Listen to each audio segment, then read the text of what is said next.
Ya lal waton, ya lal waton, ya lal waton, hubbul waton minal iman. Akan tetapi orang-orang yang sangat antusias dengan tatbiqus syariah, formalisasi syariah, mereduksi pengertian daripada syariat itu. Seolah-olah syariat bagi mereka itu hanya hal-hal yang menyangkut jinayat, menyangkut hudud, menyangkut hukuman, qisas dan sebagainya.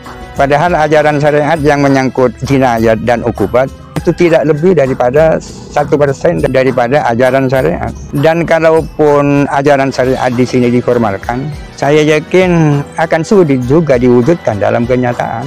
Kenapa? Sebab karena misalnya persoalan hukuman memerlukan alat bukti yang sangat sulit untuk dibuktikan. Misalnya pencuri harus dipotong tangan. Agar supaya pencuri dipotong tangan, pertama-tama harus disaksikan oleh 2 orang yang adil. Adil artinya diakui oleh masyarakat bahwa 2 orang itu adalah orang yang berkualitas. Mencari 1 orang yang adil saja sudah sulit, apalagi mencari 2. Kalau misalnya ditemukan 2 orang yang adil yang menyaksikan bahwa seseorang itu mencuri, apakah pasti orang yang mencuri itu dipotong tangan? Belum tentu, karena ada pertanyaan yang perlu dijawab. Yang pertama adalah kenapa dia mencuri. Yang kedua, dalam situasi apa dia mencuri. Yang ketiga, milik siapa yang dicuri itu.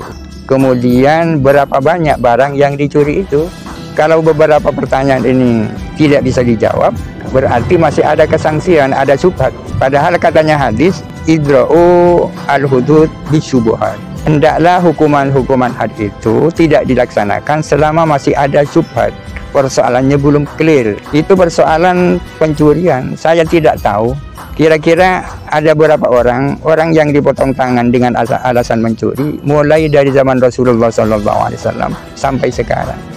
Apalagi kalau bicara tentang perzinaan, agar seseorang itu dihukum dengan alasan berzina, alat buktinya hanya 2. Yang pertama adalah pengakuan dari yang bersangkutan. Yang kedua adalah kesaksian 4 orang saksi yang berkualitas. Lagi-lagi berkualitas.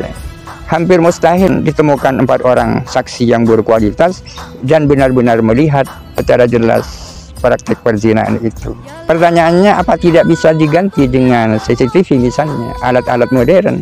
Tidak bisa. Kenapa? Sebab karena visi Islam tidak untuk mengungkap aibnya orang, justru sebaliknya untuk menutup aibnya orang. Oleh karena itu Nabi bersabda, man ata min hadhil qadurati syai'an falyastatir bi sitrillah. Barang siapa melakukan aib-aib yang seperti ini, hendaklah dia bertabir dengan tabir Allah, dalam arti tidak mengaku. Para hadirin sekalian, apakah formalisasi syariah itu tak penting? Kita tidak berani mengatakan tak penting. Bahkan menurut saya penting. Akan tetapi bukanlah itu segala-galanya. Yang paling penting adalah mendidik umat ini bagaimana mereka tidak melakukan kejahatan. Tadi disampaikan bahwa negara bukanlah tujuan, akan tetapi merupakan sarana atau instrumen untuk mencapai tujuan. Pertanyaannya, apa tujuan negara? Tujuan negara itu sama dengan tujuan syariah yang selama ini dikenal dengan maqasidus syariah. Apa tujuan syariah? Imam At-Thahir Ibnu Asyur mengatakan bahwa tujuan umum daripada syariah adalah hifdzu nizamil ummah, adalah menjaga tatanan sosial. Bagaimana tatanan sosial ini berjalan secara aman, tentram, dan seterusnya. Tatanan sosial yang baik ini meniscayakan adanya perlindungan terhadap agama, terhadap jiwa, terhadap akal, terhadap keturunan, terhadap harta, dan terhadap kehormatan yang kita kenal dengan al-kulliyatul khamsuh.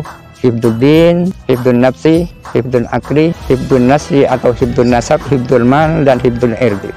Dengan adanya perlindungan terhadap beberapa hal itu, akan lahir apa yang namanya keamanan, ketentraman, kesejahteraan, sehingga negara di mana kita ini berada menjadi tempat yang kondusif untuk menyiapkan bekal hidup di akhirat. Agar negara yang kita tempati ini benar-benar menjadi mazra'atul akhirah, sebagaimana disabdakan oleh Nabi Muhammad SAW, ad-dunya mazra'atul akhirah, bahwa dunia ini adalah ladang akhirat.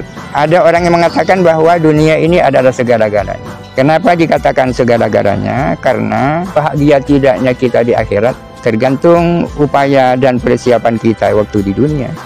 Oleh karena itu, dunia ini perlu dijaga, keamanannya, ketentramannya, kesejahteraannya, dan seterusnya. Para hadirin sekalian, mungkin itu yang bisa saya sampaikan. Mudah-mudahan ada manfaatnya. Kurang lebihnya mohon maaf. Assalamualaikum warahmatullahi wabarakatuh.